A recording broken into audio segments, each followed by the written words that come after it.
What are you waiting for, huh? What are you waiting for?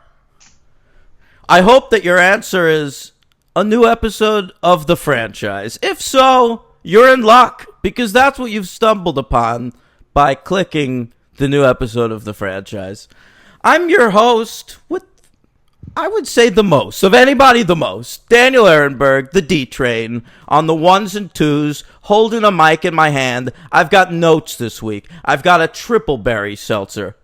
I didn't even go double. Up the ante. Triple berry. Henry's matching me with a triple berry himself. And while he's holding it up to the cam, let's bring him in. Here he is. My co-host, and I would say of my co-hosts, the one with the most, Henry Papali. Thank you very much for that warm introduction.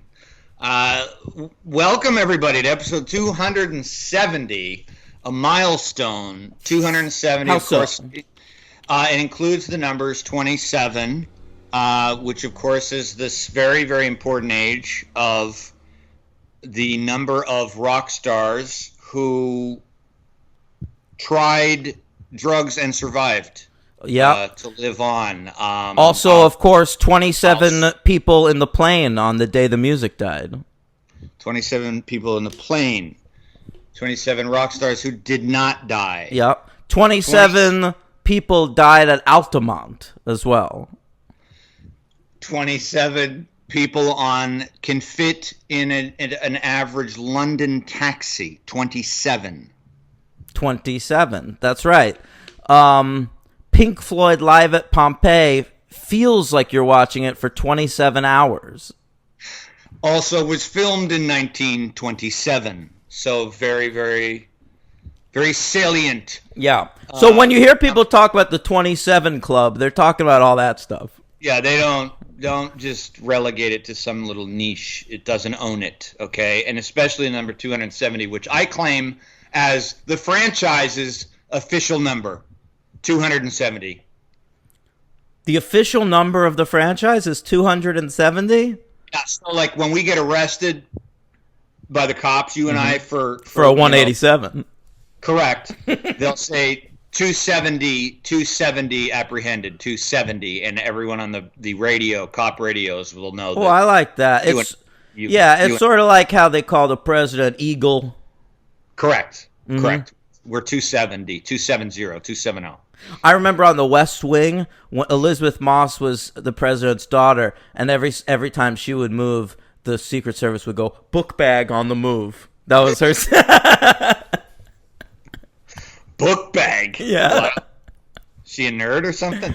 Like, she was in college, I think she was going to Georgetown on that show. Nice. All right. Well, let's talk about it. We're here today for one very good reason. I couldn't think of a better reason if I tried. I'm thrilled that we're doing one movie. We don't get to do that too often, and it's nice to just focus on one film. And we got that going this week. Definitely a film. It earns that title. 1,000%. It has, if anything, going for it, that it's 24 years old, and anything older than 12 years, in my opinion, is officially a film. Wow, in only 3 years, I Know What You Did Last Summer will untimely die. Yeah, it's true. Mm-hmm. Very true. Well, I mentioned the title. That's what we're covering today. I Know What You Did Last Summer. What a hooky title it is. It is hooky. It can be hooky. Yeah. It's almost like the guy who sent it to them knew that it could double as a hooky horror movie title. I think that's probably an aspect of it, yeah. Or the woman who wrote it. The woman? Oh, Lois Duncan you're referring to. Yeah. All right. Well, I picked this movie to cover today, and it's because I wanted to get this done during the summer. Now, we always in October we do horror franchises, right? Yep. I get it. That's a spooky time of year. We've learned that. It's the spookiest month. The spookiest 30 days, bar none, on the calendar. Yeah. We found that out. Before on doing this show, we found that out. Yeah. And so I would say I Know What You Did Last Summer doesn't quite belong in October. To me, This has always been a summer perennial. My last time watching it, according to Letterboxd, was July 4th, 2018. That's right. Brought home Independence Day with I Know What You Did Last Summer. And Nice. why not? Because it bookends with sequences that take place on July 4th. Yeah, it's true. It's very true. I think in many ways, like Jaws, this is a horror movie with sweet summer vibes. Yeah. I believe I'd only seen the movie once, not in theaters, but caught it on the telly a few years later, probably been about 2 decades. So it was fun to, I was looking forward to seeing it again. Great. Seeing what I thought. I saw it in theaters, Henry. Of course I did. It came out October 17th, 1997. And You were 11. Yep, that's right. Scream had come out the previous winter, and I saw it for the first time on video that June. Okay, so June 1997. That's me watching Scream. All right? Wow. I immediately become obsessed. It's one of my favorite movies of all time. That summer, I make a list of my top 100 movies of all time. Scream's number 3 on it. All right? That's When you're 10? I'm 11. Well, when you saw Scream came out in 96. I see. You saw it a year later. Right. Okay. Well, So I guess I was 10 when I saw it, but then I turned 11 like a month later. Right. So you made a list of 100 movies when you were 10. Boy, this was a precocious kid, folks. Yeah, I did it with my dad. I think we both made lists. That idea didn't occur to me till I was 31. Yeah. It was like Jurassic Park was number 1. I think Genius. I think the Truman Show. No, maybe that wasn't out yet. Something was number 2, and then Scream was number 3. And so that's how fucking into Scream I was, Henry. So I Know What You Did Last Summer comes out in October. Scream 2 is set to come out in December. This is the movie that is going to bridge the gap for me. Okay. All right? Right. Sure. I am primed for this movie, excited. I think I saw it that Saturday. So this came out October 17th, 97. I saw it the 18th. All right? Wow. My childhood best friend Matt Havia's birthday is the 19th. I just remember that. All right? That has nothing to do with this. I just happen to remember that. Sure. All right? Shut up. I mean, he won't listen to this. I doubt it. All right, anyway. Let's talk about it. Our director is a fella by the name of Jim Gillespie, and he's a Scotsman, but let's put him aside for now because he doesn't matter. The name that matters, Henry, is K-Dog, Kevin Williamson himself. We've been talking about him since episode 4 or 5 of the franchise. And in many ways, I see this I Know What You Did Last Summer 2-parter as almost a franchise in itself, a direct sequel to our Scream episodes. I can understand that. Yeah. Yeah. Because he does the send up, and then he kind of does the real deal. Can I make a prediction right now? Sure. I have a feeling that you're gonna say that you're gonna have a hot take. I Know What You Did Last Summer is better than Scream. Oh, okay. Interesting. Mm-hmm. Am I supposed? Do you want me to answer that right Yes.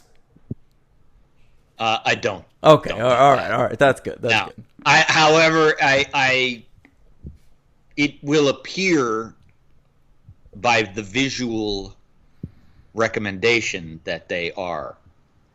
Yeah. Because your hot take is going to be that Jim Gillespie is better than Wes Craven. Is that the deal? No. Scream is a better movie. I mean, for sure. But this was very entertaining, and I'm not. I don't want to. I'm not gonna. I saw some people on Letterboxd knocking this movie for a lot of things that I'm just not gonna knock it for. I'm not interested in knocking it. It's a totally fine, fun, tight. There's very little fat. Oh, You know. Yeah. Oh, I. what are you describing, Jennifer Love Hewitt? We didn't start that process yet. What, her getting fat? Oh, whoa! Sorry. Did she? No, she looks great. She's just like an adult woman now with a body. Well, her and Geller. I never remembered. I guess I knew this maybe 15 years ago. I didn't remember her. Geller and Prince have been married for like A 20 long years. time. Yeah, and they met right here on the set of I Know What You Did Last Summer. And it's odd to go back and look at because they like barely interact in this movie. They have no scenes together. Yeah, but I thought that was like, isn't it sad? Like the fucking Hollywood is just so full of miscreants and detritus that when I saw that I was like, that's so wonderful that two people I couldn't care less about are still together, and it's wonderful. Well, I could care. Like, It makes I know. me really happy. You know what? I think they're two people that don't have the drive to stay famous. I don't think either of them care that much. I think they're comfortable with the level of fame they've attained in their lives, and they are now just sort of... I looked at Sarah Michelle Gellar's IMDb. She hasn't fucking worked in like 7 years. Yeah, she could. I think She has the goods. Like everyone knows who she is. Everyone has nostalgia for Buffy. It's a nostalgia market right now. You know, like she could easily get in shit. They tried to get a Cruel Intention show off the ground. It didn't get picked up. But I don't know. Like I think if she chose to go back to television, she could, and she doesn't seem to be interested. They have like kids and shit. Well, she's one of those people too, though, that I didn't watch Buffy, and that's not even what I knew her from. But like everybody just knows who she is, and I feel like she would still have enough pulling power that if she was even just in a movie, not that people would go for her, but they'd be like, oh my God, that's cool. Sarah Michelle Gellar's in a movie. Like, remember her? That's awesome. Right. Like if a Netflix movie popped up with Sarah Michelle Gellar in it, people would watch it. Absolutely. And Ryan Felipe obviously had I think a pretty decent career. He did some weird shit, and listen, I'll talk a lot about Ryan Phillippe today, all right? Yeah. And I listen to me. He deserves some respect put on his name. Yeah, I liked your Letterboxd review. I read it literally before we went to air. Oh, yeah, I wrote, what was it? Jennifer Love Hewitt. Well, Daniel Love Phillippe. That's a pretty good joke. All right. Yeah, he's great in this.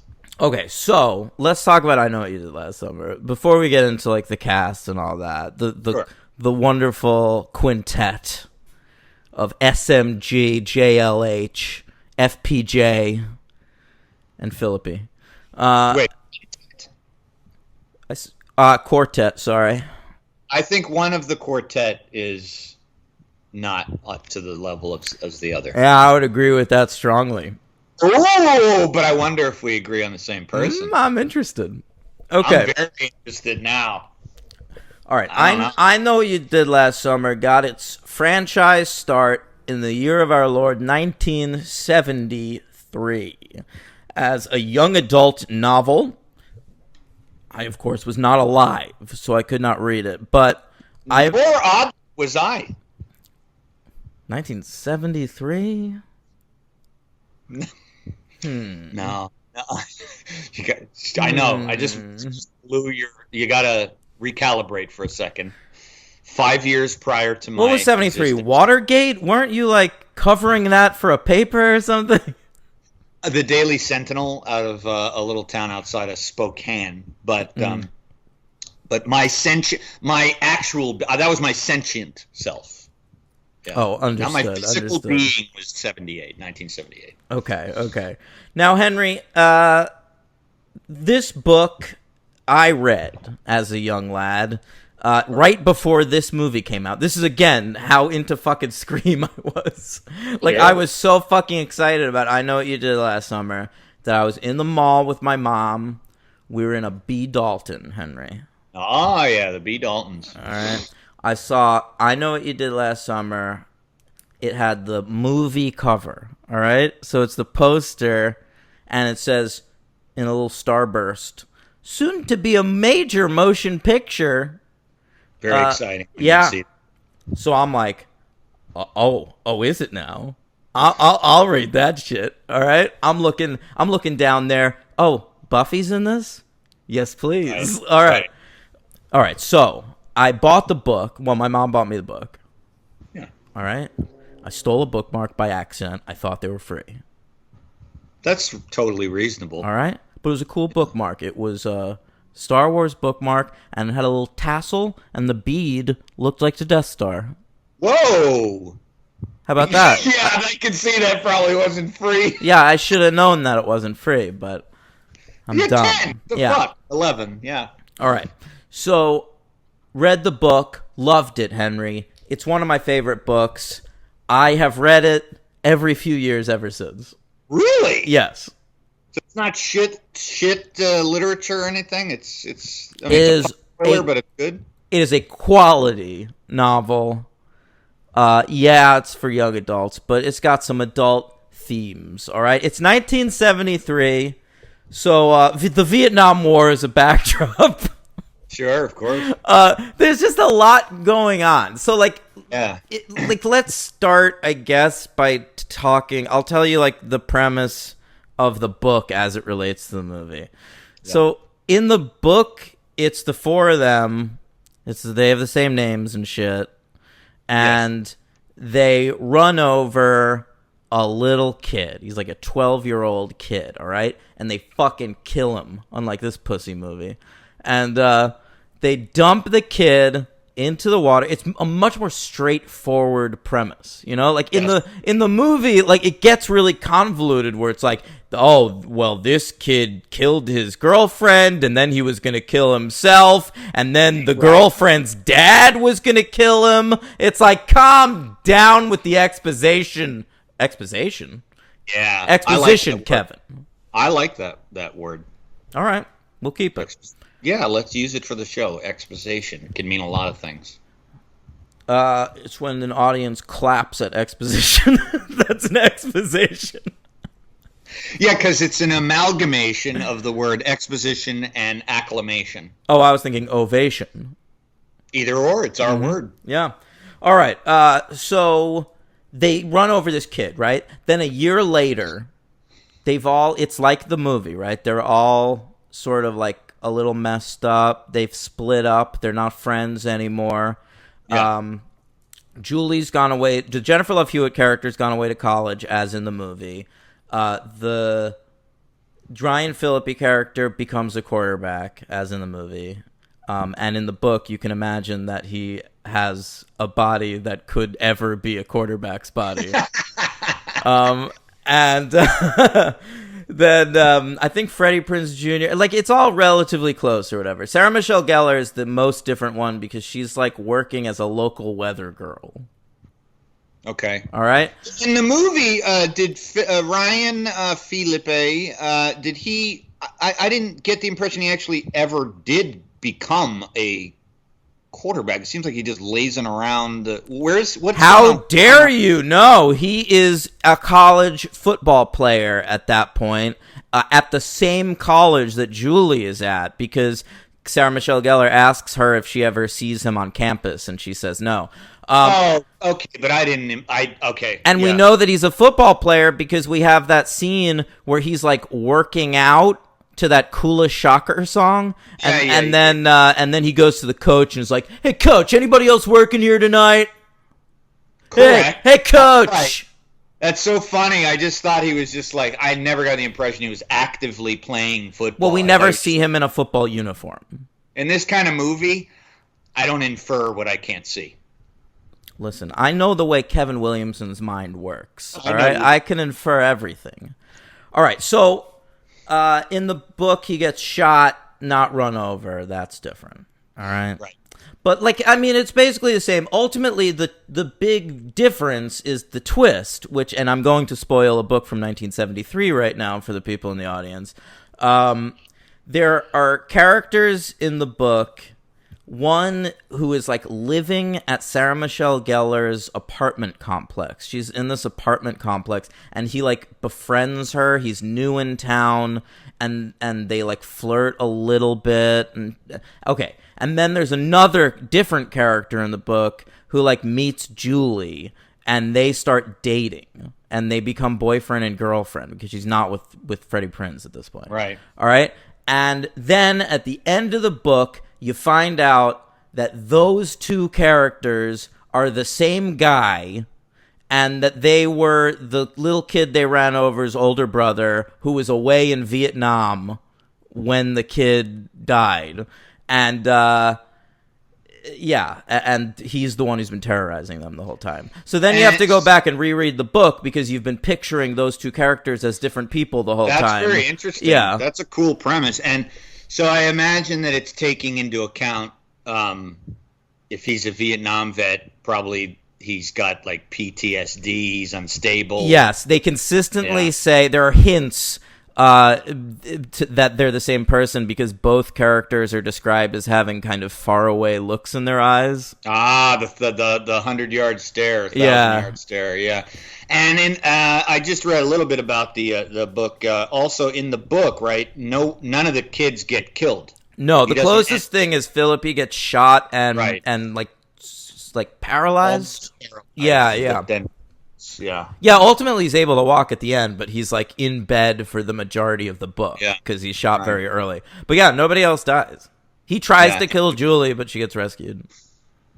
Right. All right, so that's the book. As I understand it, Lois Duncan was not happy with this adaptation. Well, no, they should never have made this adaptation while Lois Duncan was alive. It was incredibly cruel of them, all right? Because Lois Duncan, first of all, is a YA novel, is not a slasher book at all. It holds no resemblance to that, and she's only ever written YA novels. And secondly, Lois Duncan had a child who was murdered in the late 80s.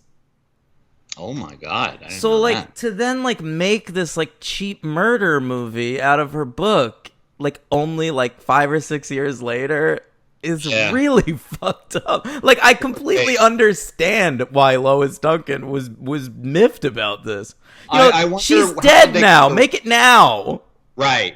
I wonder how they got I mean, did she must have given them permission unless it was the publisher. Of course, she sold the rights away in the 70s when that shit didn't matter, and they had it. Like Mandalay, who's like a relatively small company. They're the ones with you'll see a tiger come up, you're like, is that an MGM movie? Oh no, it's Mandalay.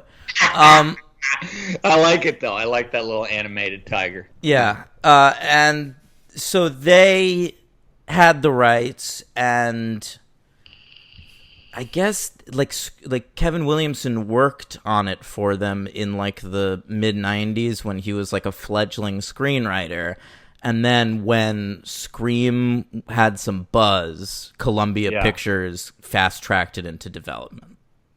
Okay, gotcha. All right, so Kevin Williamson actually had a lot of like creative control on this movie. I would think so. Jim Gillespie, the director, was his choosing, and he had final say on casting. Like, he was all over this fucking set. I mean, he must have been writing Scream 2 from the set of this movie. Anyway, so that's what happens. The movie finally comes out October 17th, 1997, on a budget of $17 million. It ends up making 125.3 at the box office. It's a huge hit. It was number 20 for 1997, perfectly blanketed in between. How wonderfully 1997 is this? It made slightly less than Conspiracy Theory and slightly more than Dante's Peak. Neither any of these movies did I see in the theater. I saw all of them but Conspiracy Theory. Okay. Saw that one on video. I didn't see any of that. Yeah. All right. Nominated for a couple of awards. Shall we get into those? Sure. How about our old friend, the Saturn Awards? Oh, want to do that first? All righty, ready. Yeah, that makes sense. All right, here we go. Saturn is between Uranus and Neptune. Saturn, whoa, sci-fi best of the films. Very good, very good. Nominated for only one horror award. It's the best horror movie of the year. Okay. Yeah. And it lost to Devil's Advocate. Taylor Hackford's Devil's Advocate. Something I don't really think of as a horror movie, but kind of is, No, I guess. I don't either. Yeah. Okay. Yeah. Devil's Ad. It's a good movie. Yeah. It's very entertaining, yeah. It's total trash, but it's totally entertaining. It beat Scream 2 also. You think Kevin was pissed? He seems like he could be a rather moody gent. Does he? I don't know. I've never heard. Well, yeah, maybe there's a little bit of that too. I just get that. I've gotten that sense for things we've talked about and covered. He seems a little bit like a perfectionist, but it doesn't make any sense because he makes trashy shit and he should just let it be trashy. Yeah, right. Anyway, MTV nominated this movie for one award. Oh, all right. Cue that up. I want my MTV.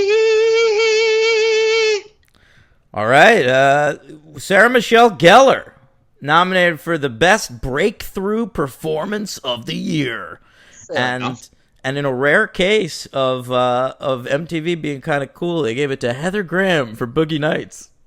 Oh wow! Yeah, Jesus. Okay. Also nominated and probably should have won, Jennifer Lopez for Selena. Oh, yeah. Jesus. I mean, talk about breakthrough. Yeah, I mean, she's fucking Jennifer Lopez. Nobody broke through more for an MTV audience than Jennifer Lopez. Yeah, I think she kept him in business for the next 5 years. Wow. Yeah. All right, and as Henry reminded me before the show started, I was going to skip this, and I think I have skipped it on a couple of recent movies, but the Blockbuster Entertainment Awards we cover?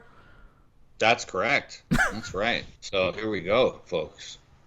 Blockbuster Video got awards. What a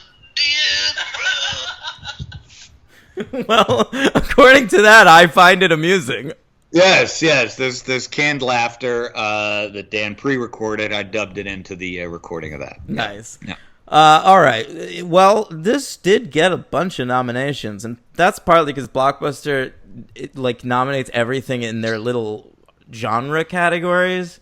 Sure. So, it's favorite actor horror. Freddie Prinze Jr. was nominated in that category, and he lost to David Arquette for Scream 2. Ooh. All right. Favorite actress in a horror movie. Jennifer Love Hewitt, nominated against Courtney Cox and Neve Campbell from Scream 2. That's the whole category. They only nominate 3 people. And Neve Campbell won. All right? Fair enough. Very fair. Then we've got favorite supporting actor in a horror movie. You got Ryan Phillippe in there. He was nominated against John Leguizamo from Spawn. Oh my god! But the winner was Jamie Kennedy for Scream 2. Okay. As Randy dying in that little van. Favorite supporting actress in a horror movie. Sarah Michelle Gellar won for this. How about that? She beat Jada Pinkett for that opening of Scream 2. And Teresa Randall from Spawn. A rare category where they nominated 2 black women, so we had to give the award to a white woman. Wow. Yeah. Well, obviously, but they threw him in there. Yeah. I think that's it. I guess we don't do just best horror movie. It's all just actors. Hey, they're the ones renting the videos. I guess we. It seems weird. I mean, I don't know. Did you ever see a movie come in to the store and rent a movie? No, we saw actors and actresses come in and rent and buy movies. It's not the movie didn't walk in like a giant reel of film and go, "Hey, I want." But that kind of is what it is. When you take out a VHS tape from Blockbuster, All you're doing is taking home a big reel of film. This is true. This is true. I'm just saying I personally never saw a big reel of film come in on two little legs and buy anything. Oh, hey, I skipped one. Jennifer Love Hewitt won Favorite Actress Newcomer. How about that? Best Newcomer. She beat Mila Jovovich for The Fifth Element and Denise Richards for Starship Troopers. 3 women known for their acting. And can you guess who won Favorite Actor Newcomer of the following 3 people? Howard Stern for Private Parts, Casper Van Dien for Starship Troopers, or Michael Jai White for Spawn. What a great category that is. Wow. I'm going to go with Michael Jai White. No, it was Howard Stern. Really? Yeah. Okay. I don't know how Blockbuster thinks. All right. What do you think was nominated for Favorite CD of the year? They had a music category. 1997? What was the best CD of 1997? Oh, for fuck's sake, dude. You want me to give you the noms? Sure. All right. We've got Jewel with Pieces of You. Okay. The Spice Girls with Spice. Oh. Yeah. All right. And The Wallflowers with Bringing Down the Horse. By the way, I don't think I ever noticed that Bringing Down the Horse was a pun on Bringing Down the House. I didn't even. Yeah, is that the first Wallflowers album, the big one with all the shit on? They're not nominating other ones. Right. And that's the first. Is that the first Jewel album? Yeah, it's the one where she uses a lot of slurs. Yeah. Really? Yes. She does it as like a political statement, sort of like that John Lennon song "Woman is the End of the World," but it doesn't sound great today. No, I would imagine not. I'm gonna say that of 1997, of those 3 big records, I'm gonna say Jewel. You're right. Jewel was the winner. Yeah, she was everywhere, man. Mm-hmm. So we're. In the interest of movies, do you want to guess favorite soundtrack? It was Evita, Men in Black, and The Preacher's Wife. What do you think won that? Jesus Christ. He's over it. Because I know Evita won, but, let's go with Men in Black. Men in Black did win. Oh, good. Come on, everyone loved that song. They did. I liked it too, but it was all right. But anything over Evita. Galaxy Defenders. Anything over Evita. Ugh. Not a fan of Alan Parker's Evita? And I like Alan Parker. It ain't him I think about when I think about that movie. Alan Partridge should have directed Evita. That would have been better.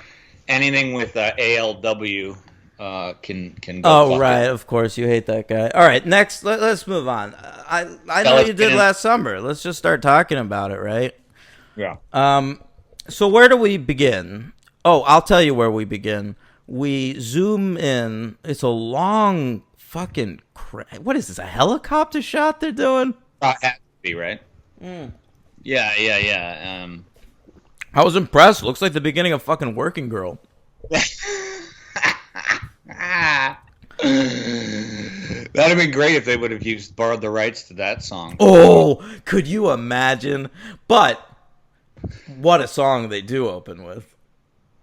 What was it? I mean, there was a lot of stuff in here I didn't care for. Henry, but this one, this is what I'm talking about. This film has a summer vibe. And what is the greatest summer song of all time? Let's say it at the same time. I'm sure that we can. What is the number one best summer anthem of all time? One, sing, two. Okay? No. Sing it. No. I don't know the title of the one I'm going to do. Okay. 1, 2, 3. Hot Summer breeze. Oh, damn it. Yeah, right. Die Hard with a Vengeance. All right. Yeah. What are you singing? Summer Breeze by Seals and Crofts. Oh, boy. Oh. Makes all me right. feel fine. Fine. Drifting through the cobwebs in my mind.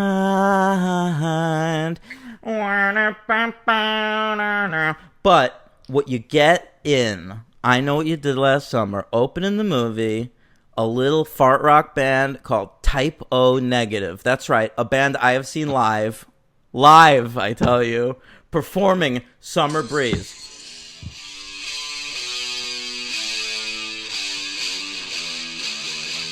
Ooh, yeah.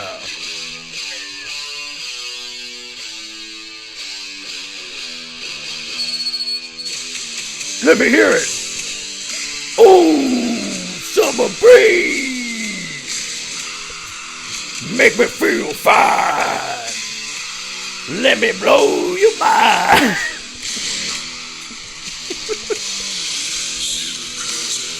Ridiculous. Yes.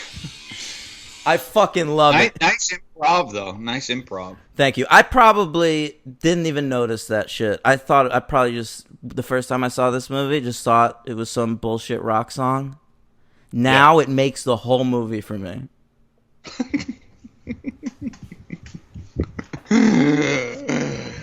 All I remember is a cover of a very famous, I think it's a late 60s, early 70s tune that I always want to say is King Crimson, but I know I'm wrong. It's that song, I think Philippe is in the locker room, and it's like a remake of the Rush, Rush. Yeah. That's the coolest shocker. Yeah, who? I don't know. Remember who the original artist of that song is? It's a very famous song. Is it? I gotta be honest with you about something. You didn't know I always thought it was the coolest shocker song. Yeah, no. It's a remake of a song. Yeah, I don't remember what it is though. Well, I don't know. You'll have to do that research for me. But Cool as Shocker were like a pretty cool indie band at the time. I saw them in college. I had some friends that were really into them. What? Yeah. Oh, nothing. You've seen so many bands. It's incredible. I mean, in college, though, I would just, like, get invited. Like, people would have, like, $12 tickets to some bullshit band at Webster Hall, and I would go. Because I'm 20, and I leave my house ever. I just never wanted... Oh, Billy Joe Royal. Okay, that's not somebody famous. Yeah, 1968. Covered by Deep Purple. That's the one. Oh, that's the famous one. Okay, yeah, you're right. I do know the Deep Purple version. Yeah. All right, anyway. All right, we zoom in on a boy. He's a boy. I mean, they act like he's a fucking boy, but he's like, he looks like he's like 30. 30 in overalls, so there's something wrong already. But it is a fishing town. Yes, yeah. I immediately was like, he's slow. Yeah, the movie takes place in a fishing village, of course. The book has nothing to do with fishing whatsoever. It's just because Kevin Williamson grew up in a fishing village, and he loves setting all his shit in fishing villages. Oh, all right. If you've ever seen Dawson's Creek, it's set in a very similar town, and both that show and this movie were shot in... fucking North Carolina. All right. Or the Carolinas anyway. Anyway, fucking how about the beach? They called it Dawson's Beach. Did you notice that? Maybe I did at the time, but didn't make the connection because I never remembered that that's his thing, believe it or not. When they go down to the beach, to have their like Yeah, I didn't think anything of it. Right. But that's what they say, Dawson's Beach, and I was like, I don't think I'd ever noticed it before this viewing. And I was like, what the fuck? Seriously?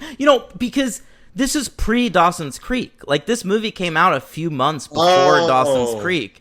But, like, it was definitely already made, like the pilot at least. Okay. So that's his, I don't know what that is. That's his little thing saying, that's my show that's going to be coming out soon. In many years, people will be able to look back at my masterpiece and see that I inserted its name as the beach. You know what? You could put that fucking voice on all you want, except that's exactly how that shit went down last night. I was watching this movie, this fucking masterpiece, going like, oh shit, Dawson's Beach, how about that? I don't have a Kevin Williamson voice. I've never seen it. I don't think I've ever seen him. What? I don't have a voice for him. I don't really know what he sounds like. Kevin Williamson. I don't know. He's like an effete gay guy. Picture that. He sounds sort of like how Ryan Murphy sounds in interviews. Okay. Ryan Murphy. Yeah. I don't know. What are you talking about, Ryan Murphy? The guy, American Crime Story and fucking Glee and American Horror Story and everything. All shows I own. But all the shows, every show that's ever been created was created by Ryan Murphy. Okay. You watch the fucking People versus O.J. Simpson. Yeah, but he's not in it. He's the main writer and I know what he director. sounds like. All right, but he accepts awards every 5 seconds. All right, Ryan Murphy. Okay, so he did it. All right. Ringing bells. Oh, leave me alone. You're so I frustrating to talk to. You're like talking to my parents sometimes. Who's Ryan Murphy? That is, it really is like that. Ryan Surfer? Yeah. American Crime Story? What's that? One of the Law and Orders? All right. So they, it's the night of the 4th of July, Henry, and 4 young teens, well, they're not young teens. I guess they're supposed to be seniors in high school at this point. I checked. I was curious. Yeah, they are at the what is it? The 4th of July princess. What do they call it? The Queen of the Summer. Croaker? It's so weird. It's the Croaker Queen in this. So it's Sarah Michelle Gellar is like a beauty queen. She's up on stage performing. And then you've got up in the balcony Jennifer Love Hewitt from Party of Five. That's her full name. Ryan Phillippe and Freddie Prinze Jr., and they're cheering her on, all right? And because of that, you can tell they're very close friends. Yeah. I got a lot of questions about this balcony. Go ahead. I have some answers, I think. All right. So first of all, I wish that there were more balconies like this in theater-going experiences because it's basically dilapidated and empty, and it's clearly free admission, and no one else goes up there. You have a great view. Okay. I don't think they're supposed to be up there. Yeah. I'd be up there. And, why not be downstairs? Because then you're looking at your girlfriend on stage. She's 70 words. She's trying to look up at you. The spotlights are in her eyes. She can't see anything, which then she doesn't even know if you're getting murdered or not. Right. Doesn't know if you're getting murdered. Doesn't know. I mean, Ryan is yelling at her. He's with applause. That's my girl. Look at her titties. That kind of thing. I don't believe he said that. He actually did say something kind of similar, though. Yeah, didn't he say something like, she works them out. She doesn't exercise to pump them up. Because Prinze, in front of his girlfriend, says, I didn't know her breasts were so up. Yeah, and meanwhile, he's got, the breast queen standing behind him. When you're Freddie Prinze Jr., the way you get a girl like Jennifer Love Hewitt is to badmouth her in front of other hot girls to make her feel insecure. Of course, that's the answer. But to answer your balcony question, look at this place. Look where they are, where they're holding the Croaker Queen contest. It's a shithole. I believe that this is a local playhouse. Definitely. Okay? So this balcony is not for seating. That's where the lighting guys sometimes go, and I believe it's a prop room. If you look at all the cases of shit up there, it's for props and costumes, and it's where the actors go to give each other hand jobs and shit. Correct. Maybe do a line of seawater coke. Yeah, definitely. Smoke a joint at the very least, or a spliff if you're an actor. Yeah. Yeah. You can get a hold of it in that town. Yeah. Are you kidding me? You could just go to the docks. In a fishing village, I assume if you go to a dock, you could find some drugs. Right? I bet Johnny Galecki might be fucking selling it. Yeah, so just go to Old Man Weaver on on dock number 8. He's got everything you need. That's the answer. Old Man Weaver on dock 8.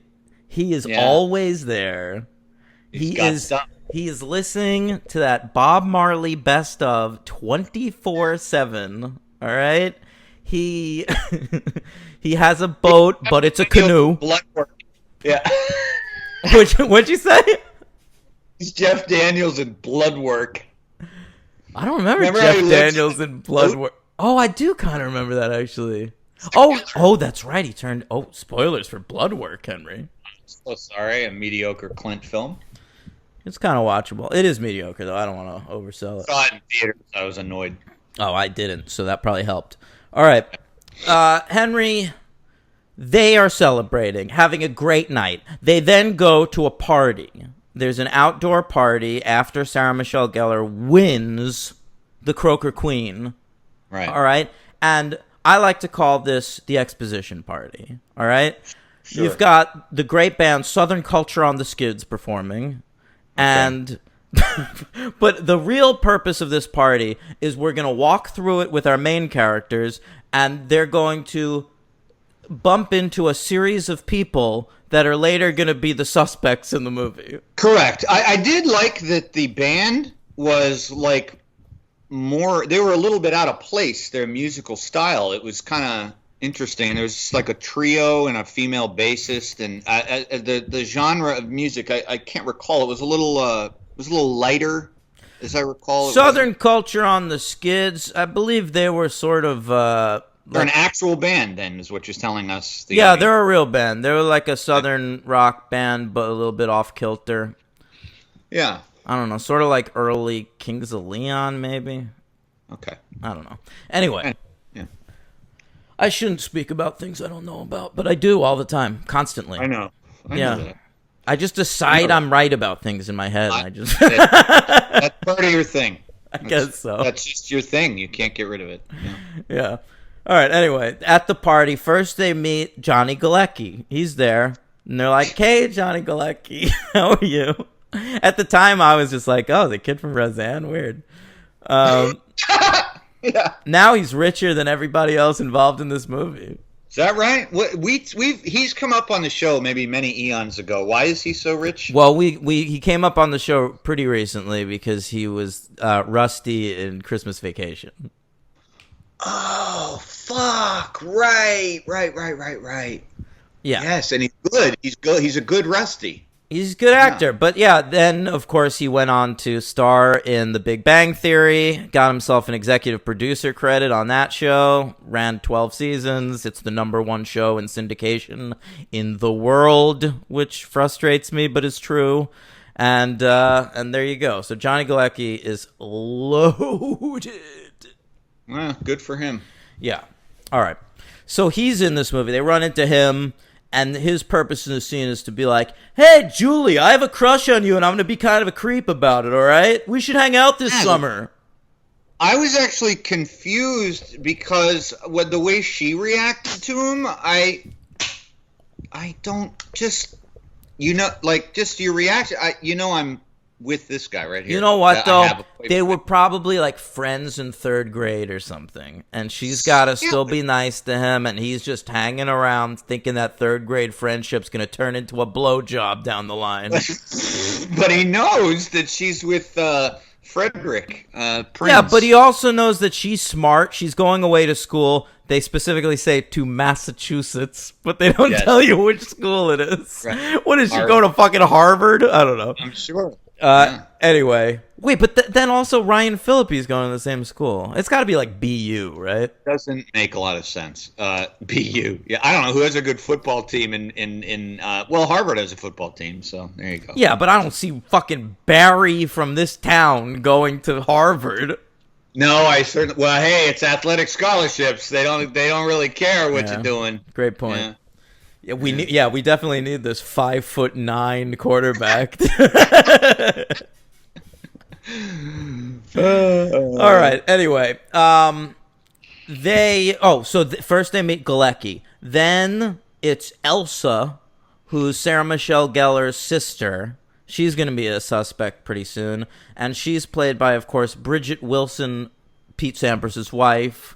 Who we covered in Mortal Kombat as Sonya Blade. That's right. Mm. That's right. I had to check that because I knew we'd seen her. I'd seen her. And she's most fondly remembered, of course, as Miss Veronica Vaughn from Billy Madison. Not to me, but sure. Hashtag so hot want to touch the hiney. Okay. Mm-hmm. Yeah. She's very mean. She just doesn't. They don't do much for her, Williamson. He just writes her as a bitchy, mean sister. Here's the problem: it's they fucked this character up. In the book, this character's fat, and that's why she resents Sarah Michelle Gellar, because she's got this like beauty queen sister, and she's like a smart chubbo. All right. Sure. But in the movie, because in movies, we can't resist casting hot people in every conceivable role. We need fucking Bridget Wilson Sampras. It's just like in the Punisher movie when he had that neighbor in the comic, Joan the Mouse, who was this really meek, shy girl, and they cast Rebecca Romaine Stamos as the character in the movie. Which Punisher was that? That was the Tom Jane one. Okay. Yeah. All right, moving on from the party, they now go to Dawson's Beach, where they don't run into any of the gang. None of them. Not a Joey in sight, all right? No. Not a Pacey to be found. And they set a bonfire and start talking about urban legends. And it is during this scene that you start to see a strong divide in the acting talent on display among our main crew. All right? Okay, let's hear it. All right. And we don't always listen, eye to eye on. I'm not saying that we're in the company of all-time heavyweights here. These are four popular young actors of the time. And they are having a dialogue where they're discussing the classic urban legend about the guy with the hook for the hand, all right? And you could tell they are ad-libbing a little bit. They're told they're a little drunk at this point. They're loosey-goosey. They're chatting. I assume this is what the director told them. And they are forming a somewhat naturalistic dialogue with one major exception, who grinds the conversation to a screeching halt every time she speaks. Oh, we disagree. We disagree? Listen, if you're going to say Freddie Prinze Jr., I'm not going to argue with you. Yes, that's what I was going to say. He's a brick. I get it. Horrible in this whole movie. He is. But he has so little to do. He's basically a non-fucking entity until the final sequence. But he's just vacant. There's like vacancy in those eyes, man. I think he's got nothing. See, I knew you were going to... I thought you would say Jennifer Love Hewitt, but I think that she's one of those people in the movie, weirdly, this happens a lot in film, where she... as the movie progresses, I thought her acting got better. I thought like I felt Henry, she's an attractive woman, and you got used to it. No. No, she's very unattractive. No, I just think that I thought going into the movie that she would be the one I had to kind of wince, and that wasn't the case. I felt like she was very invested in it. I didn't think she was... Oh, she's giving her all. She just doesn't have anything. I didn't think she was terrible. I thought Freddie Prinze was really bad, and I didn't remember that. I don't know, man. He's just like a big, dumb... Yeah. Like, especially contrasted with Gellar and especially with Ryan Phillippe. Gellar and Phillippe are made of charisma. Exactly. Like, no matter what they're doing in their performances, they carry the screen. They are people, especially at this point in their career when they're young and hot, that you want to watch. Okay? Right. And I don't think Jennifer Love Hewitt has charisma, but I do think she's a better actress than you're in this movie than I was expecting her to be. And Freddie Prinze just shocked me. I was just like, my God, he's just, there's nothing there. And his lines sound like they're being like he just learned them. Yeah. And he's... Do you know what I mean, though? I mean, he doesn't listen. He's not an actor who listens. He's definitely, like, waiting for his next line. Yeah. So what's your thing with her? You just think she's totally stilted and shitty, or what? It's a different kind of thing. Because I think that she has more raw talent, maybe. Like, she has more charisma, definitely, than Freddie Prinze Jr. Yeah. Freddie Prinze, I do agree with you. Like, he's a brick, he's vacant, but I think when he's given stuff to do, he's almost like a child actor. I think a director can use him right in specific scenes. When you give him the lead of a movie, oh, he's dead weight. Like, if you go back and watch, like, She's All That now, it's like, Jesus Christ, this fucking guy. Right. And we will cover that soon because He's All That is on the way. Yeah, they're both coming back for it. All right, so what was I talking about? Freddie Prinze Jr. So he's like just a little vacant, but I think he comes alive when they hit the guy on the road, the side of the road. I think he's all right in that scene. He is okay in that sequence because of the frenetic nature of everybody yelling and all that. Yes, and that's when he's best. I think he works kind of as part of an ensemble. It's when you put him in a one-on-one scene where he's supposed to be having some sort of an emotional dialogue with someone or trying to be like offhandedly funny, that doesn't work. And every time he is accused by Ryan or any of the other ones of possibly being the killer, those are terrible. He's terrible. I agree with that. But I just think the boat sequence at the end, he's terrible too. I think he's okay in that scene. Hewitt is bad, all right? And I think she's even worse when you put her next to Phillippe or Geller. Because both of them know how to deliver dialogue. They're like in character the whole time. Like, you're watching Jennifer Love Hewitt, I never feel like I'm looking at Julie James. I see a young actress trying to trip her way through a movie role. Yeah, I can understand. I understand what you mean. Maybe it was like level of degrees where my expectations were so low and they weren't. I was not bothered by it. She didn't strike me. I'm not bothered by it. It's fine. There's a lot of fine little girls in slasher movies that are relatively bad, but like it doesn't. It's not going to kill my enjoyment of the movie or something with a hook. But I thought he's the only actively bad performer in my opinion, but so you pretty much thought there were two. Hewitt's bad. Yeah, like Freddie Prinze Jr. is so. I forgot he's fourth billed in this fucking thing. Like, he's in the movie significantly less than the other three, and honestly, both women are in the movie a lot more than the two men. Yeah, they are. Yeah. All right, so. They go off and fuck. It's implied that maybe Julie lost her virginity that night, which I don't think. So. I don't think you should lose your virginity on a beach.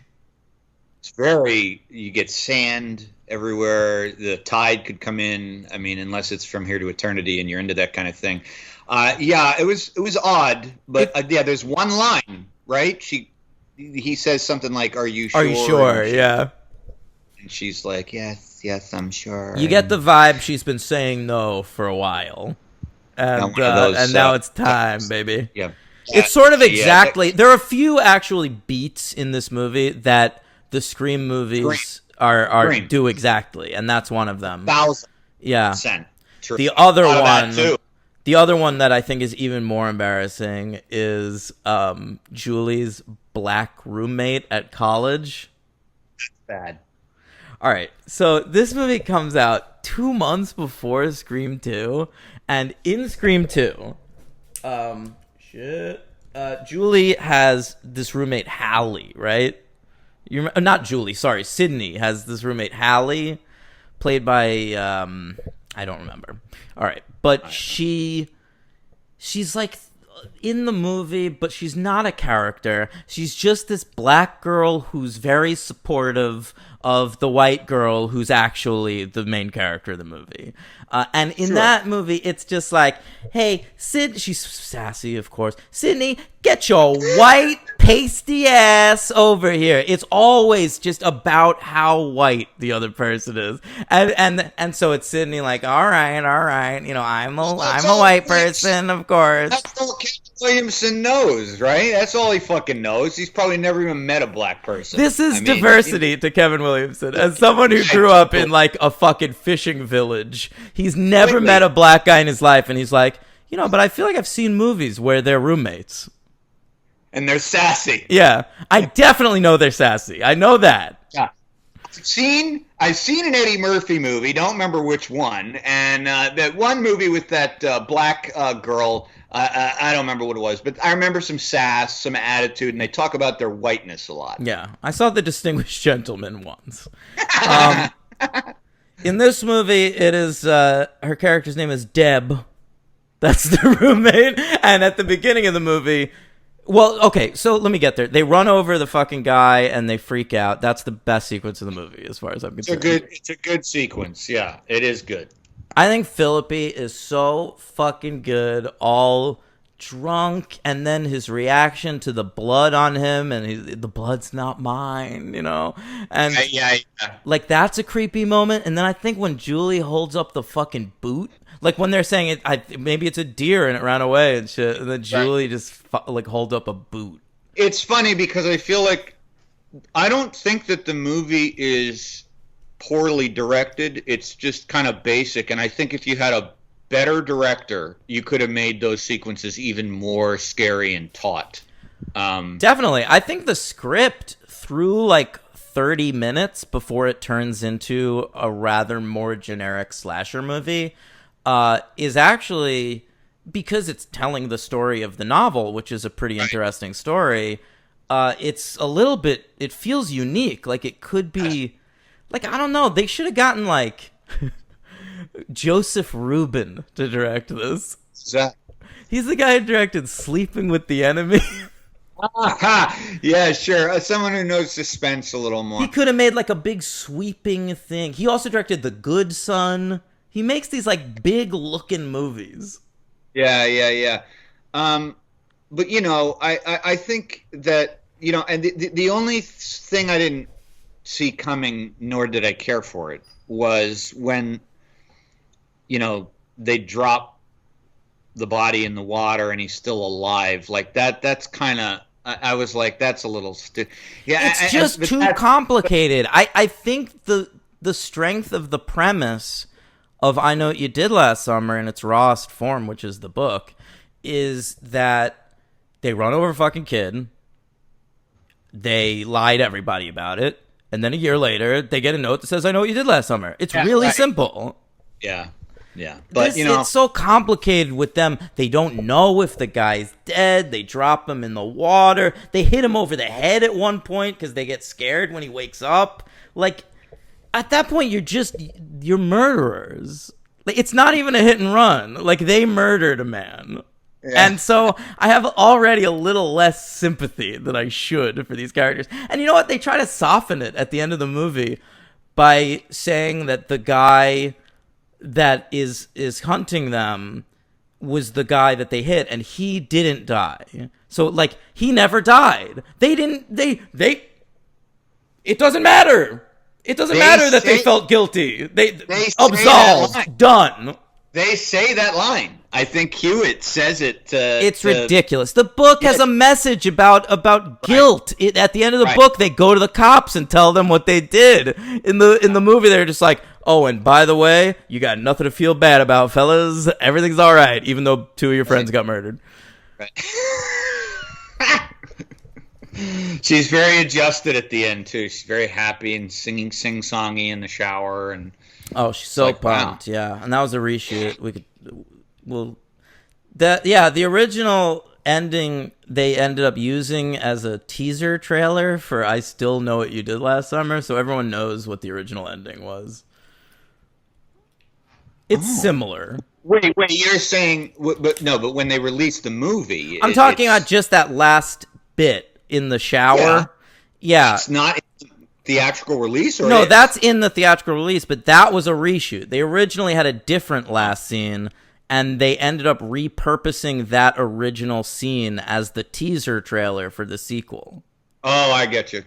Okay, all right, yeah. Do you think that this, apropos of our show, is this just money to make another one, or do you think this was envisioned like, oh, well, we can make like a Friday the 13th deal out of this type of thing, keep going? I think a little of both. I think mostly money, but I do think that at this point, Kevin Williamson was very sort of enamored by slasher franchises and was kind of open to any of his shit becoming a franchise. Sure. Yeah. Anyway. Because you see it as a one-off. It works perfectly fine as a one-off, even with that crazy ending. But they make a point to not find the body of the guy at the end. Yeah.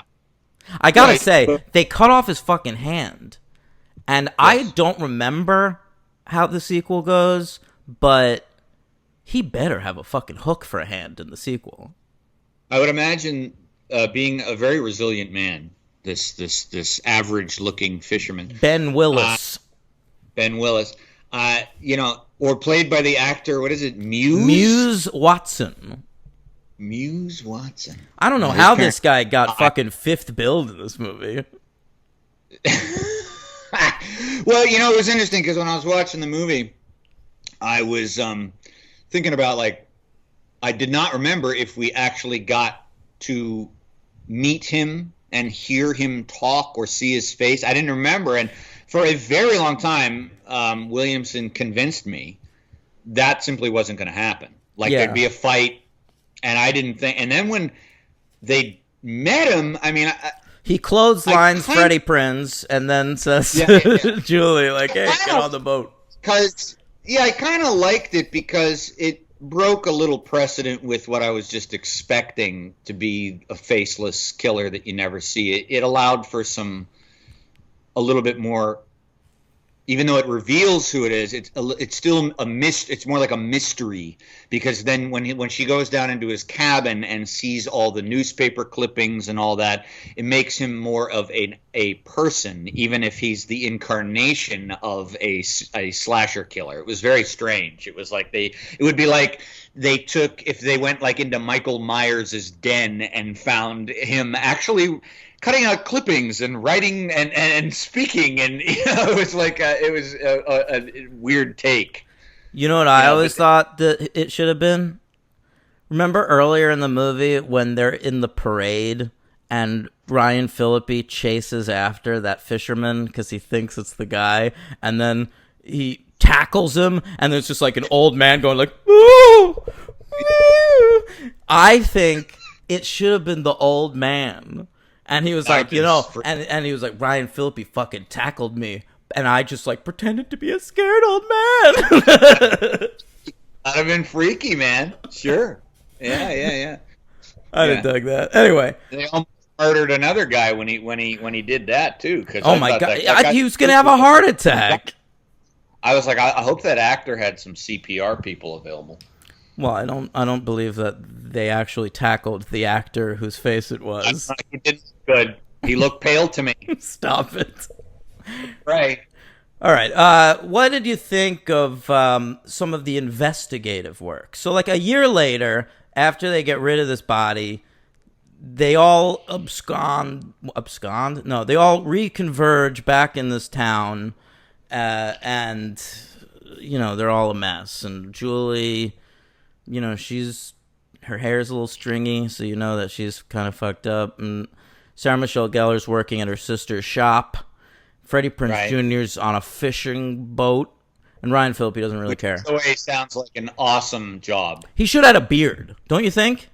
Like in the 1 year later sequence, it should have been Freddie Prinze with a beard. And then at the very end, he could have shaved it again to be like, I've shed that guilt. Yeah, a beard and a bottle of like Captain Morgan, just like ever present. Yeah, that's interesting. He turned into like a bearded drunk fisherman. And a little fat. Oh yeah, he's gained like 30 pounds. Yeah. wasn't in his rider. He wasn't in his rider. He couldn't do that. Yeah, man. You need a Shia LaBeouf to do something like that. Right. All right. So they get the note, right? I know what you did last summer. And tell me if you agree with me. I think an underrated element of that note that makes it more scary is that there's an exclamation mark. Maybe you were going to say that. Yeah, I thought that was a strange touch. I think it's scarier without. No, I think it's scarier with. Really? Yeah. To get a note, I know what you did last summer. Then I'm just like, whoa, weird. The note, I know what you did. It sounds threatening. I know what you did last summer. Whoa. What? See, I took it as the opposite. If someone sent me a note saying, like, with an exclamation point, I'd be like, oh, shit. Somebody knows that I did that. You're only saying this because you're on dating apps right now and you're texting with girls, because then you use exclamation marks a lot, and it's usually to denote excitement. That's very strange. Okay. It's That's true, a though. Weird freak association. No, I think it's more threatening to get something without an exclamation point, because it doesn't imply any emotion. So it could be punctuation's always scarier to me. Yeah, not me. Well, not in this case. I know what you did last summer. I don't know. It sounds like a freak. See, to me, this is how the note reads. If it was voiced, it would be, I know what you did last summer. You spooked me. Yeah. See what I'm talking about? And I see the exclamation point. I'm like, I know what you did last summer. I'm telling you, you're texting too many. All right. So they investigate, right? So they think, let's go out and meet the sister of the boy who we think we killed. Okay. Yeah. Anne Heche. And she's doing sort of a spooky Southern accent. Not a good one. I think it's great. There's an iteration of a Southern accent that I like to call the spooky Southern accent. I like to call it the actor can't really regionalize it. Why don't you shut the fuck up? No, it's just the region that they're doing is Spooky Land. Okay? All right. All right. This is the same accent that John Turturro pulled off so well in Secret Window. So anytime I think of an actor doing this accent, I think of it as the "you stole my story" accent.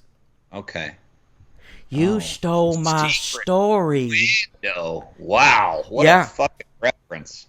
But you remember Turturro in that movie? Not at all. I remember it just being horrible. Well, Turturro knocks on Johnny Depp's door and says, "You stole my story." Oh, that's all right? creepy. It's very creepy, and that's exactly what Anne Heche is doing in this movie. Yeah. By the way, I read a note that she was on the film on set for 6 days and 7 nights. It's weird to think that 6 Days, 7 Nights came out less than a year after this. Yeah. Anne Heche, what a career. First of all, I'm going to talk about Anne Heche right now, and let me just give the disclaimer that I actually think Anne Heche is a good actor. I like Anne Heche and stuff, and I think the high point of her career is her great arc in season 3 of Everwood, where she played love interest to always a treat, Williams. But think about Anne Heche. Think about her think about her. In 1996, she is just a working actor. She plays Demi Moore's best friend in The Juror, where she dies, I think. Holy shit. Wow. All right. Yeah. Then she's like working a little bit. She's getting around. But then her career changes, and it's all because she started dating Ellen. All right? Yeah. That changed everything. She started dating fucking Ellen. And then Hollywood collectively was just like, I don't know, let's see if America likes this nut job. Right. All right? Let's put this head case in movies above the fucking title and see if she sells tickets. All right? So, like, she's in I Know What You Did Last Summer, 2 fucking scenes. And then the next summer, female lead, romantic interest to Harrison Ford in a major Hollywood movie. You don't remember how big that was the movie. That weekend was, are you going to see 6 Days, 7 Nights? Yeah, the answer for me was no, but I saw it, and my dad loved it. I saw it on TV afterwards when it came out. It wasn't that bad. It's okay until they start fighting pirates and shit. Yeah. But what do you? And I remember the interview when they asked Harrison Ford what he thought of working with Anne Heche, and he said,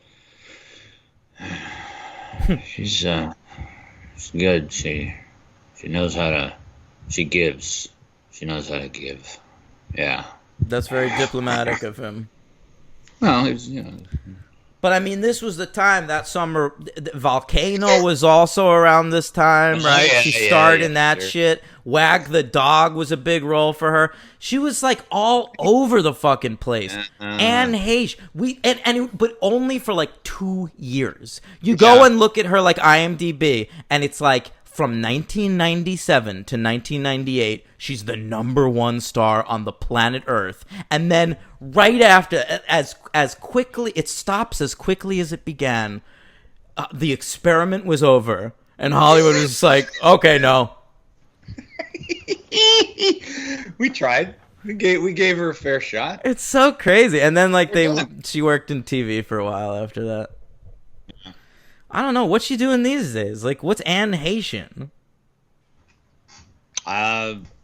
Looks like 4 episodes of a lawyer show on CBS last season. Or ABC, maybe. She's working. 11 episodes of Chicago PD. All right. She's around, you know? Yeah, she's paying the bills. Poor Anne Heche. Yeah, she's paying the bills, you know? You know, she's good, though. I don't know.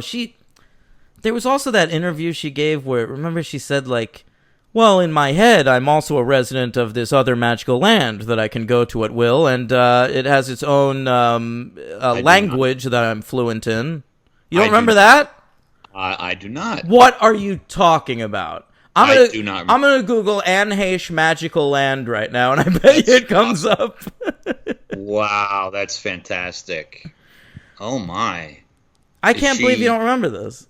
I don't know if I ever knew it. I mean, I wasn't really following anything that had to do with her. I don't recall. Just the major things that you couldn't really avoid. But I don't remember that. Maybe it made a headline on one of the on E or something. Mental illness. That's probably it. I'm looking at her Wikipedia page. Oh, all right. In 2001, Heche stated on national television that she created a fantasy world called the Fourth Dimension to make herself feel safe, and had an alter ego who was the daughter of God and a half-sister of Jesus Christ named Celestia, who had contacts with the extraterrestrial life forms. Gotta bring all Jesus into it all the time. Right. She says she's put her alter ego behind hers. That's good. That's great to hear. That's what Hal Dahl will do to you. That's good. And fantastic. Great Secret Window accent. Love you. All right, so then slasher shit starts happening. What'd you think of some of the kills? Any Johnny Galecki gets killed with a hook. That was good. Didn't he? Is he the one who got the? No, that was who got the hook through under the jaw. Ooh, that was good. I don't remember. Oh, it was the police officer, wasn't it? Oh, he got gutted in the stomach. That's a character I didn't remember in this movie. That's like a death that happens. Yeah. Why didn't that police officer get a name? I feel like he had a lot of screen time to just be police officer. Because he's body fodder. You know? Yeah, but I feel like that actor should have gone to Jim Gillespie and said, when the movie comes out, can you just like credit me as like Officer just Stockton? For my resume. For your resume. It just looks better. Stephen Tobolowsky says that he always does that. If he takes a role where it's just like doctor, he goes to the director and says, "Could you credit me as like Dr. Smith?" Wow, very smart. Yeah. Yeah, I get it. I mean, that makes sense. Yeah. Isn't it weird when you see certain actors on IMDb and they're not well known, and they present their credits almost. It is like it's a CV, like literally. Like I've Googled certain actors who are like not that famous, and like their fucking resume pops up. Have you ever done? It's amazing. I've seen it a couple of times. There was a girl who like followed me on Twitter like years ago, and she said like she was on the set of some movie, so I looked her up on IMDb, and like she was in like a billion movies, but she's uncredited, and like I think she's just like a professional extra. Sure, and yeah. so like that's how our IMDb page was presented, as like just all these extra roles. But you'll see it a lot on TV shows or like original TV shows sometimes that aren't that well known. You'll see like it presents itself almost like it for contact information. Call the I'm like, wow, I can just call the agent and just be like. You probably see it more than I do because you're watching a lot of janky movies that don't have any actual people in them. Right. This is correct. Yeah. Substitute word janky for fascinating. But all right. Yes. Okay. So he gets put in Hewitt's trunk. She hears some scratching. I remember. I got excited when that happened. I heard the scratching, and I knew. I remembered, and I said out loud to myself, watching the movie alone, "Oh, there's crabs back there." What's with the shot of her looking in the back seat at the hat, and then we don't get a reveal that there's like a crab under the hat or something? That would be a better setup. Oh, that would be good. I was waiting for it. I was like, oh, she's going to look at the hat. There'll be like a crab scurries out, and then she'll pull over. It's very odd. They shoot it. And then... You know, in the same scene, Sarah Michelle Gellar, because she got her hair cut off by the killer, is wearing a really stupid schoolboy cap, and it would be funny if she took her cap off and there was a crab on her head. What do you think? I just had a crab on my head. He cut me with crabs in my bed. What'd you think of that scene? You know, right before that scene, they show Sarah Michelle Gellar getting into bed, and I'm looking at her, and I forgot that she got her hair cut in the next scene, and I'm just looking at her going, those are the worst hair extensions I have ever seen. In that when they're supposed to be cut, you mean? Because it's not her actual hair. Like, it's presenting... Like, they made her hair look really long and luxurious because she's going to get it cut. It needs to seem like a real blow to her. But, like, I mean... she's wearing terrible extensions, and then she gets her hair cut into what's basically her style in season 2 of Buffy when she was literally the hottest person on the fucking planet.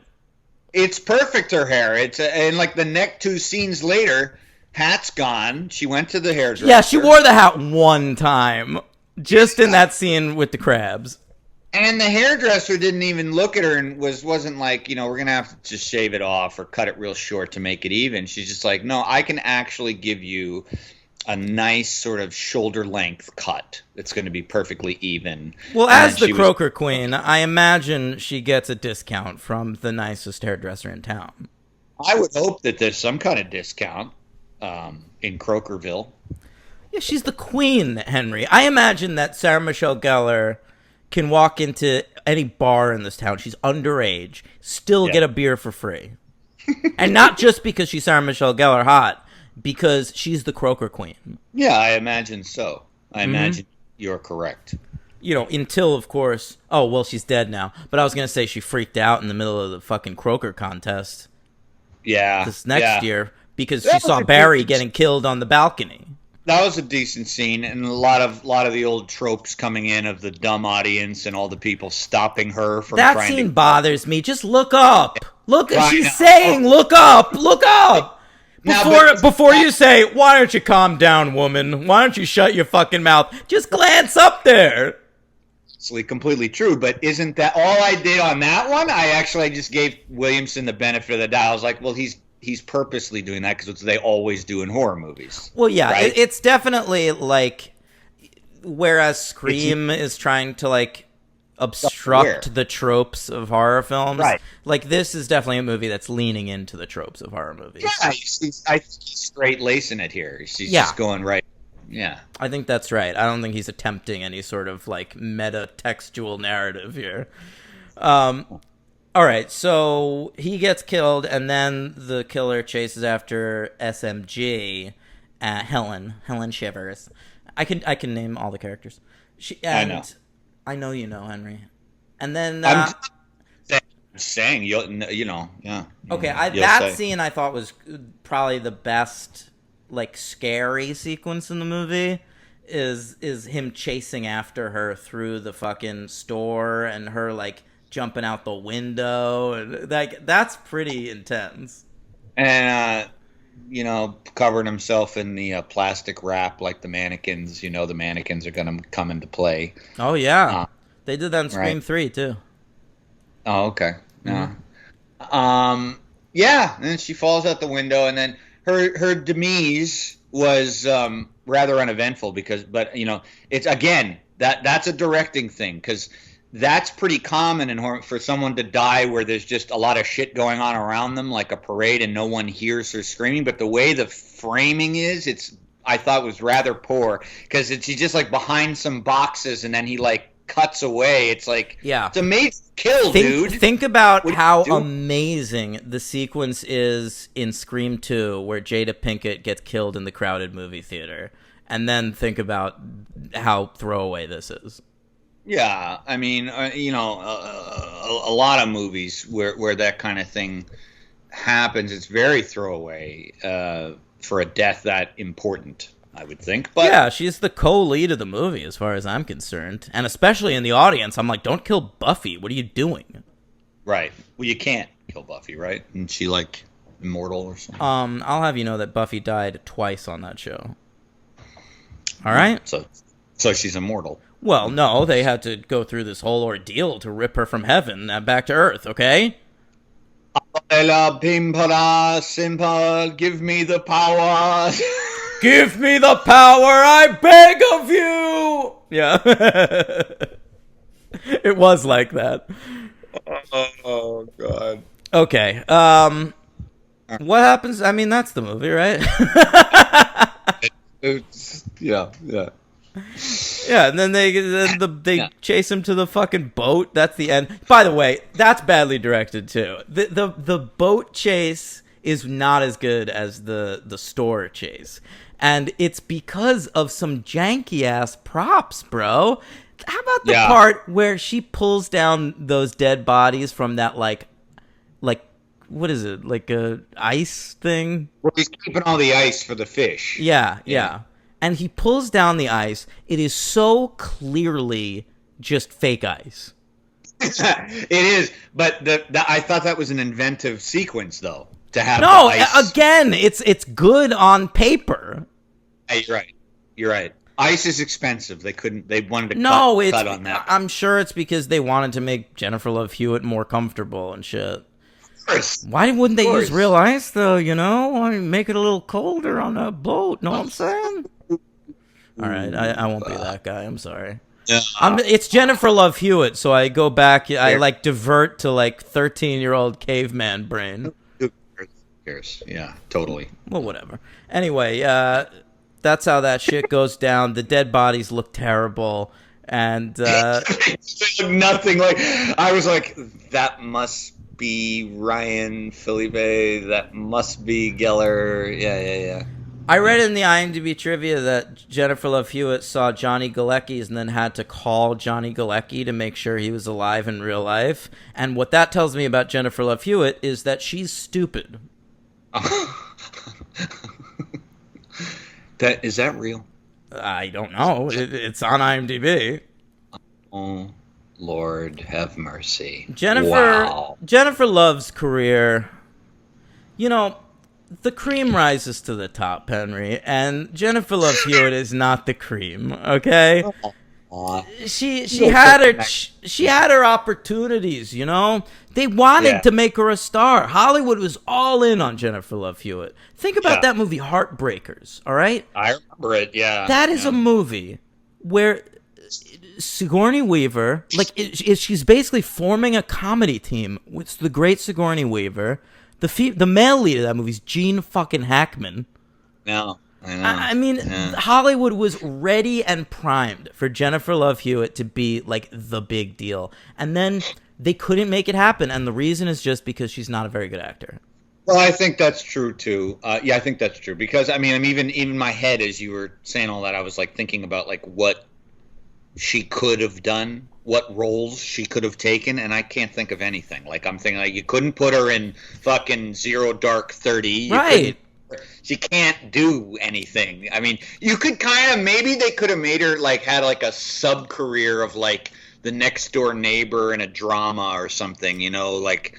Ultimately, maybe. She was always in the right place. Party of Five. Yeah. All right. That's the role. You know, now she can be found on the Fox network on the firefighter EMT procedural 911, and she plays like one of the phone people. So she gets to say 911. What's your emergency? I'm Jennifer Love Hewitt. She practices that every night. Yeah, and like. She's not appreciably better than she was in 1997. Like, she's maybe a little better. She's a more mature person. She's an adult, so she's more lived in. It's maybe a little more confident sounding. But, like, she's just not good at acting. Yeah, yeah. You know, perhaps if Freddie wasn't in the movie, to offset her, I would have thought less of her in the movie. But I was so taken with his atrocity that I just didn't think about her that much, but yeah. Remember when Freddie Prinze Jr. briefly had a sitcom called Freddie? Oh, I got canceled real fast, dude. Right around the same time as that Emerald sitcom. They were trying sitcoms with people. All right. What do you give this movie? 3. Yeah, that's accurate. Yeah, it's a 3-star movie. You know, this is a 3-star movie, baby. This is the U.S. Marshals of slasher movies.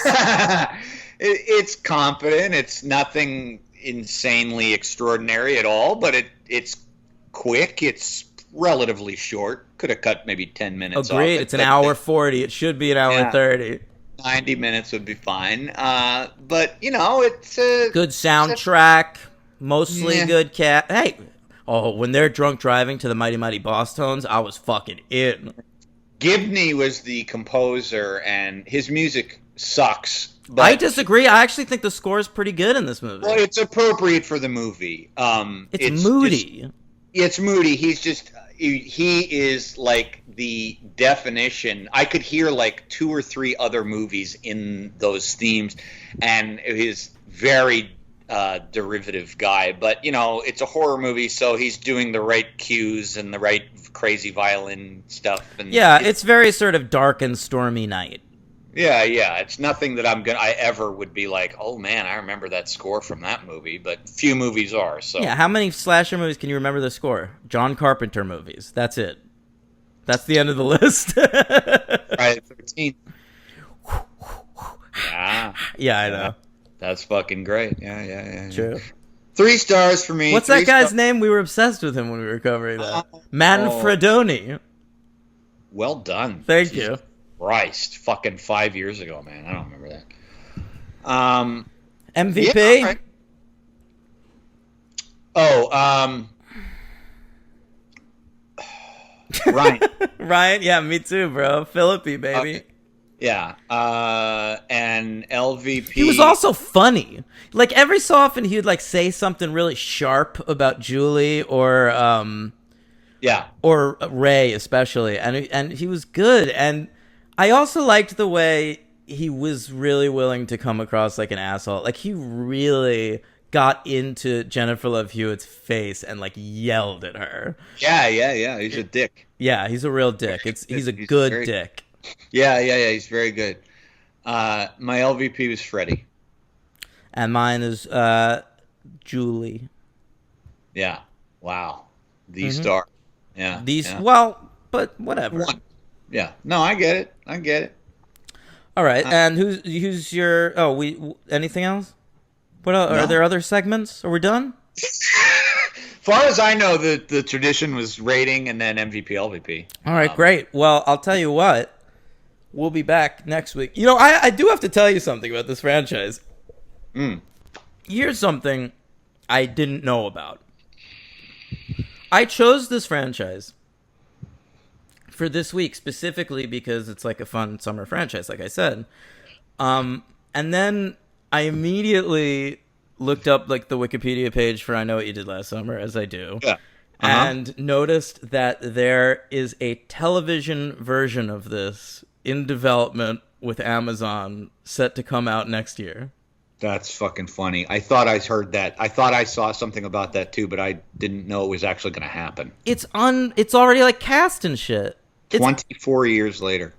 It's just unbelievable, the franchise machine, Henry. Like really I picked a franchise thinking like, well, they haven't made one of these fucking things since like a straight to DVD thing in like 2007 or something. Right. So right. when are we ever gonna have? Nope. Here's another one coming up. Can't keep up, man. Yeah. But next week on the show, we're gonna cover I Still Know What You Did Last Summer, which brings back our two favorite characters, Julie and Ray, and puts them opposite two great new black characters that I'm sure are very well written, played by Brandy and Mekhi Phifer. Also, stay tuned for John Hawkes and Jack Black. Very enjoyable. Oh, John Hawkes. Right. Directed by Danny Cannon. And then I'll Always Know What You Did Last Summer from 2006, straight to video, directed by a fellow named Sylvan White, who's also directed some movies. And that's next week. Fucking whatever. Meanwhile, go on patreon.com/thefranchise. We've always got stuff going on over there. We're covering the BFG, Steven Spielberg's The BFG, on We Love Kids movies this week. I've never seen it before. And then we're still doing Ink Master, as well as the current seasons of Big Brother and The Challenge over there on Comp Beasts. And Henry and I got 2 shows coming up for you in the next couple of weeks as well. True. Yeah. All true stories. We got one review from about 10 days ago, which I'd like to read from our perennial Aussie Scott, of course. Yeah, it was a good one. I liked it. Real guys, real podcast, real entertainment, 5 stars. Remember that time when Russell Crowe threw a phone at some guy's head? That's because that guy interrupted Russell while he was listening to the franchise. Enough said. Yeah, I just watched Romper Stomper for the first time. It's really Decent good. movie. I loved it. Yeah. It's a good movie.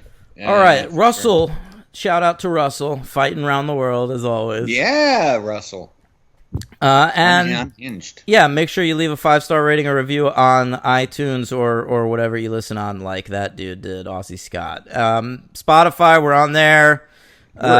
Email us, thefranchisepod@gmail.com or henryfranchise@outlook.com. Thanks to that fella Mike, who we had a little back and forth with earlier this week. Yeah. And, that's about it, right? Anything else to report?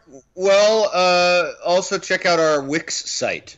Done by the great Olivia. That's, I mean, really, if you're a new listener to our show or newish and we haven't plugged it in a while, you really, everything about the show that you want to know or hear is on that site. You can hit theme songs, rankings, MVP. I mean, there's shit on that site I don't even remember. It's really, really good. It's the comprehensive. If it was a book, what would it be, Dan? It would be the encyclopedic. The almanac of the franchise is basically what it is. There's everything on there. Yeah. Yeah, it's sort of like that Wu-Tang manual that RZA wrote to like explain all the origins of the Wu-Tang Clan. There you go. We have our origin stories on there. Yeah. How we became certain kind of superhero. You know, there's all that shit on the website. Shit questions you've always had. Great. Henry, anything else you want to talk about? No. Henry, what are you waiting for? Plug something. What are you waiting for? Huh? What are you waiting for?